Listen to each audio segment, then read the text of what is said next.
ഓമനിച്ചു വളർത്തിയ എൻ്റെ മകൾ പോലും ഇന്ന് എനിക്ക് തന്നെയാ, വിളിക്കത്ത് പോലുമില്ല. നിങ്ങൾക്ക് പലർക്കും അറിയില്ലാത്ത ഒരു കാര്യം ഞാൻ പറയാം. ഞാനിവിടുത്തെ ഒരു അന്തേവാസിയായിരുന്നു. എനിക്കൊരു അനാഥത്വം തോന്നിയപ്പോൾ ഞാൻ സ്വയം ഇവിടെ വന്നൊരു 6 മാസം കിടന്നു. എൻ്റെ കൂടെ അഭിനയിക്കുകയും ഒരു വലിയ നാടക നടി കൂടി ഇരിപ്പുണ്ട്, ലൗലി. ഒരുപാട് ഒരുപാട് ഒരുപാട് ഒരുപാട് നാടകങ്ങൾ അഭിനയിച്ച ഒരു നടിയാണ്. സ്റ്റേറ്റ് അവാർഡുകൾ വാങ്ങിയിട്ടുണ്ട്. ഇപ്പോൾ ആരുമില്ല. സ്വന്തം അമ്മയെ കൊണ്ട് അവരിവിടെ വന്നിരിക്കുകയാണ്. ലൗലിയുടെ അമ്മയെ വിട്ട് പിരിയാൻ വയ്യ. മാതൃസ്നേഹമാണല്ലോ ഏറ്റവും വലുത്. ഭർത്താവും മക്കളും പറഞ്ഞ നിങ്ങൾ തള്ളയെ കൊണ്ട് എവിടെങ്കിലും കൊണ്ട് കളയുന്ന, ഒരമ്മയെ കൊണ്ട് കളയാൻ ലൗലിക്ക് കഴിയില്ല.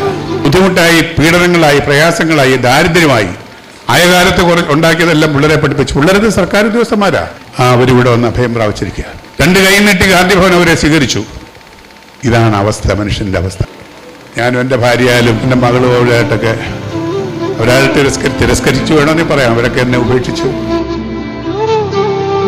ഒറ്റപ്പെട്ട് കഴിയുന്ന ഒരു അവസരത്തിലാണ് ഞാൻ ഇവിടെ അഭയം തരുന്നത്. ഞാൻ ഓമനിച്ചു വളർത്തിയ എൻ്റെ മകൾ പോലും ഇന്ന് എനിക്ക് തന്നെയാ. അവൾ വലിയ എഞ്ചിനീയറാണ്, മരുമോൻ ഡോക്ടറാണ്. അവർ ആസ്ട്രേലിയ സെറ്റിലായിരിക്കും. ഒന്ന് വിളിക്കത്ത് പോലുമില്ല. അവർക്ക് ഞാൻ വെറുക്കപ്പെട്ടവനാണ്. ഒരു പിടി നമ്മുടെ കയ്യിൽ വേണം. കാര്യം ഏത് സമയത്താണ് എന്ത് സംഭവിക്കുന്നറിയില്ല. ഇതൊക്കെ നമുക്കെല്ലാം ഒരു പാഠമാണ്.